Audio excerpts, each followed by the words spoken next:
Dear students, Assalamu alaikum. In the last lecture, we have discussed about electric charge and the properties of electric charge. We have seen that there is a force of attraction or force of repulsion between two point charges depending on the nature of the charge. If the charges have similar sign, then the force will be force of repulsion, but if the charges are of opposite sign, mean one charge is positive and the other is negative, then the force will be force of attraction. In today's lecture, we are going to calculate the magnitude of this force using Coulomb's law.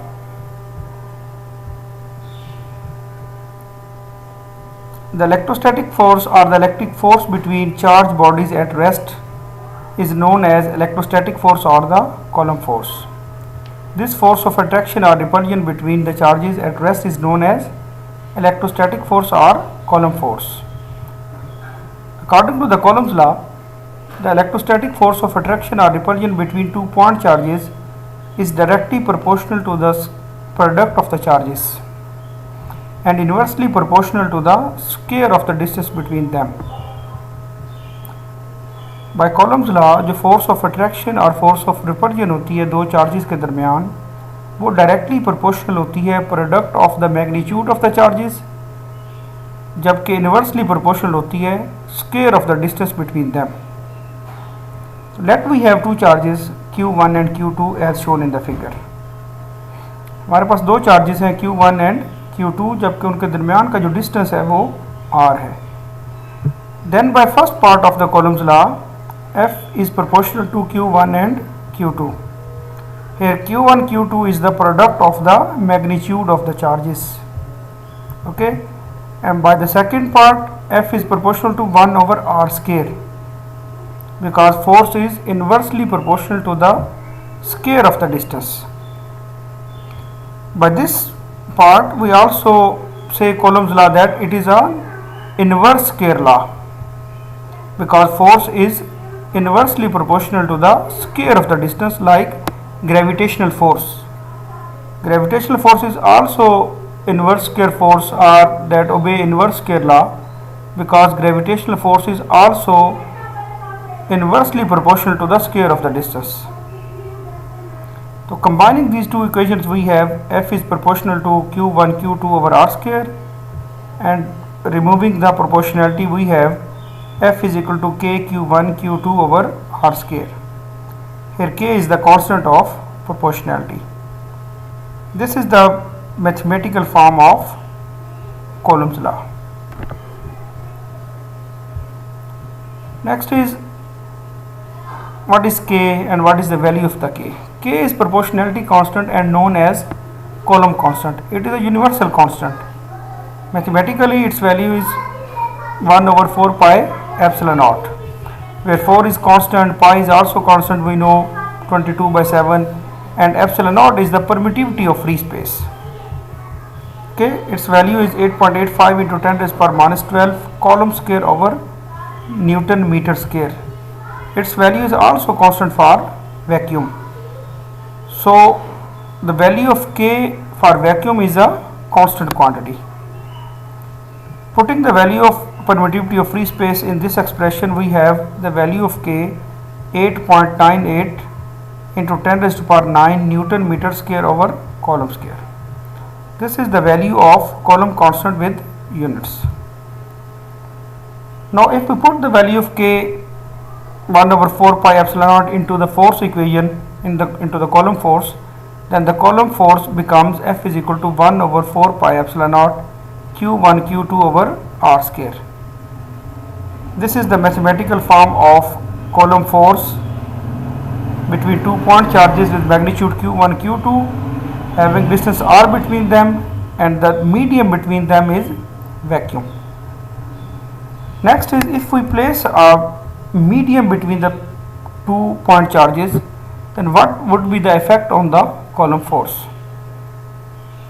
In this case we have taken 2 point charges Q1 and Q2, and if the medium between them is other than space or vacuum, then what would be the force? Like if we put some water some glass between these 2 point charges, then what would be the magnitude of the force?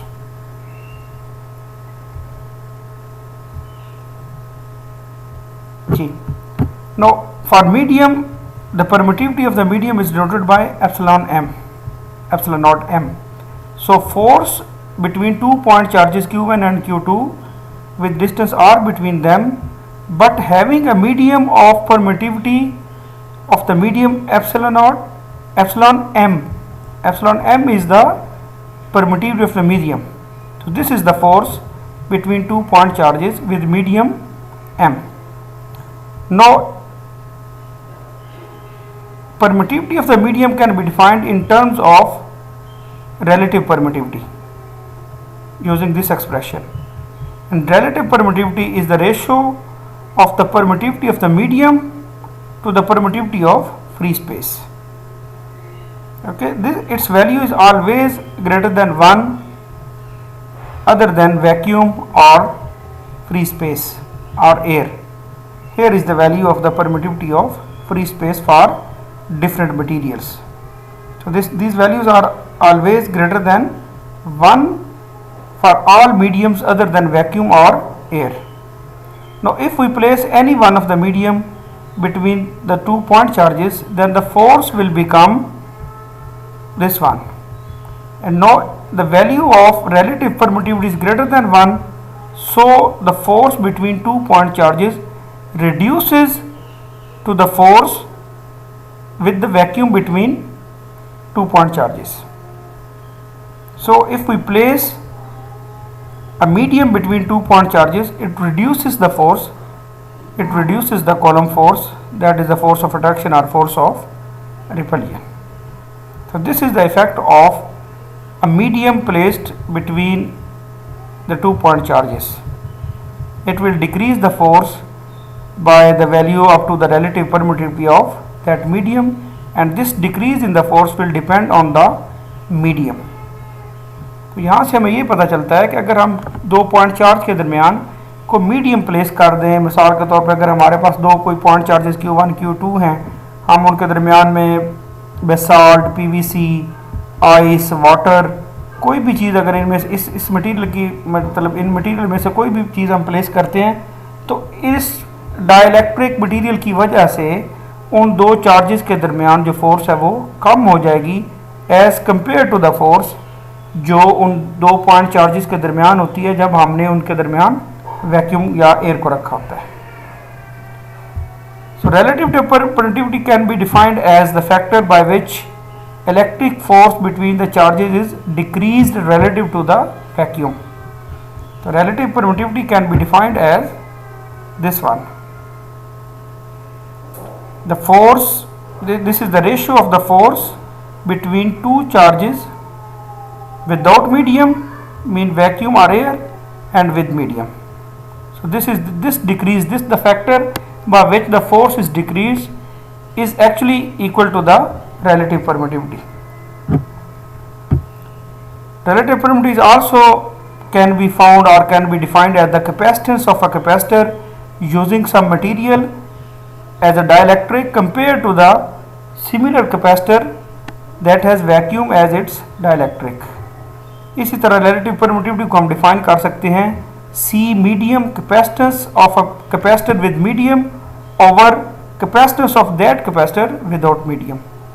So these are the ways by which relative permittivity can be described. Next is vector form of Coulomb's law. So let me have 2 point charges Q1 and Q2 as shown in the figure. This is the origin. By this point Q1 has the distance coordinate R1, this is R1 unit vector, and Q2 has the unit vector R2, and this has the displacement of R2. The displacement vector between Q1 and Q2 is R21. Okay, R21. So by this figure R21 is equal to R2 vector minus R1 vector, because by head to tail rule R1 plus R21 is equal to R2, and R21 will be equals to R2 minus R1. Similarly R12 vector, this one. Similarly, the r12 vector will become r1 minus r2. If we move from this point to this point, then r12 plus r1, this will become equals to r2. Okay, so r12 vector will be r1 vector minus r2 vector. So because these have the same magnitude but opposite in direction, so r12 vector will be equals to minus r21 unit vector. Okay, this is the case. Okay, now F12, because force is a vector quantity, then F12, the force on Q1 due to charge Q2 is equal to 1 over 4 pi epsilon naught Q1 Q2 over R12. This is the distance from 1 to 2. R12 square, this is the magnitude and this is the unit vector.